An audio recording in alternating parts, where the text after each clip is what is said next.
Deutéronome, chapitre 2. Nous nous tournâmes, et nous partîmes pour le désert, par le chemin de la mer Rouge, comme l'Éternel me l'avait ordonné. Nous suivîmes longtemps les contours de la montagne de Séhir. L'Éternel me dit, « Vous avez assez suivi les contours de cette montagne, tournez-vous vers le nord. Donne cet ordre au peuple, vous allez passer à la frontière de vos frères, les enfants d'Ésaü, qui habitent en Séhir. Ils vous craindront, mais soyez bien sur vos gardes. Ne les attaquez pas, car je ne vous donnerai dans leur pays pas même de quoi poser la plante du pied. J'ai donné la montagne de Séhir en propriété à Ésaü. Vous achèterez d'eux à prix d'argent la nourriture que vous mangerez, et vous achèterez d'eux à prix d'argent même l'eau que vous boirez. Car l'Éternel, ton Dieu, t'a béni dans tout le travail de tes mains, il a connu ta marche dans ce grand désert. Voilà 40 années que l'Éternel, ton Dieu, est avec toi. Tu n'as manqué de rien. Nous passâmes à distance de nos frères, les enfants d'Ésaü, qui habitent en Séhir, et à distance du chemin de la plaine, d'Élat et d'Edjon-Guéber, puis nous nous tournâmes, et nous prîmes la direction du désert de Moab. L'Éternel me dit, « N'attaque pas Moab, et ne t'engage pas dans un combat avec lui, car je ne te donnerai rien à posséder dans son pays. C'est aux enfants de Lot que j'ai donné Ar en propriété. » Les Émim y habitaient auparavant, c'était un peuple grand, nombreux et de haute taille, comme les Anakim. Ils passaient aussi pour être des Réphaïm, de même que les Anakim. Mais les Moabites les appelaient Émim. Séhir était habité autrefois par les Horiens. Les enfants d'Ésaü les chassèrent, les détruisirent devant eux, et s'établirent à leur place, comme l'a fait Israël dans le pays qu'il possède et que l'Éternel lui a donné. Maintenant levez-vous, et passez le torrent de Zéred. Nous passâmes le torrent de Zéred. Le temps que durèrent nos marches de Kadès-Barnéa au passage du torrent de Zéred fut de 38 ans, jusqu'à ce que toute la génération des hommes de guerre eût disparu du milieu du camp, comme l'Éternel le leur avait juré. La main de l'Éternel fut aussi sur eux pour les détruire du milieu du camp, jusqu'à ce qu'ils eussent disparu.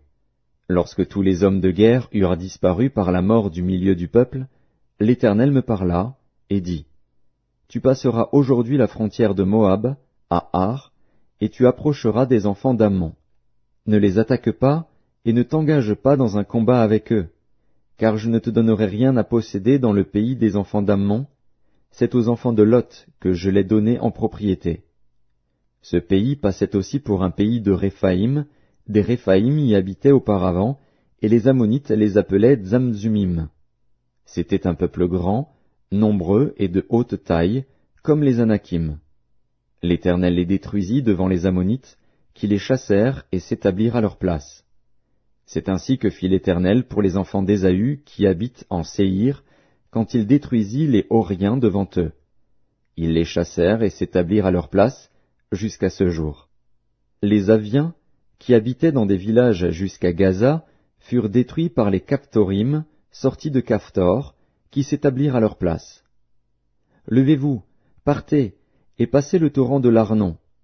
Vois, je livre entre tes mains Sihon, roi de Hesbon, l'Amoréen et son pays. Commence la conquête, fais-lui la guerre. Je vais répandre dès aujourd'hui la frayeur et la crainte de toi sur tous les peuples qui sont sous le ciel, et, au bruit de ta renommée, ils trembleront et seront saisis d'angoisse à cause de toi. J'envoyai, du désert de Kédémoth, des messagers à Sihon, roi de Hesbon, avec des paroles de paix. Je lui fis dire, « Laisse-moi passer par ton pays, je suivrai la grande route, sans m'écarter ni à droite ni à gauche. Tu me vendras à prix d'argent la nourriture que je mangerai, et tu me donneras à prix d'argent l'eau que je boirai. Je ne ferai que passer avec mes pieds. » C'est ce que m'ont accordé les enfants d'Ésaü qui habitent en Séhir, et les Moabites qui demeurent à Ar. Accorde-le aussi, jusqu'à ce que je passe le Jourdain pour entrer au pays que l'Éternel, notre Dieu, nous donne. Mais Sihon, roi de Hesbon, ne voulut point nous laisser passer chez lui, car l'Éternel, ton Dieu, rendit son esprit inflexible et endurcit son cœur, afin de le livrer entre tes mains, comme tu le vois aujourd'hui. L'Éternel me dit, « Vois, je te livre dès maintenant Sion et son pays. Sion sortit à notre rencontre, avec tout son peuple, pour nous combattre à Jahath. L'Éternel, notre Dieu, nous le livra, et nous le bâtîmes, lui et ses fils, et tout son peuple. Nous prîmes alors toutes ces villes, et nous les dévouâmes par interdit, hommes, femmes et petits-enfants, sans en laisser échapper un seul. Seulement, nous pillâmes pour nous le bétail et le butin des villes que nous avions prises.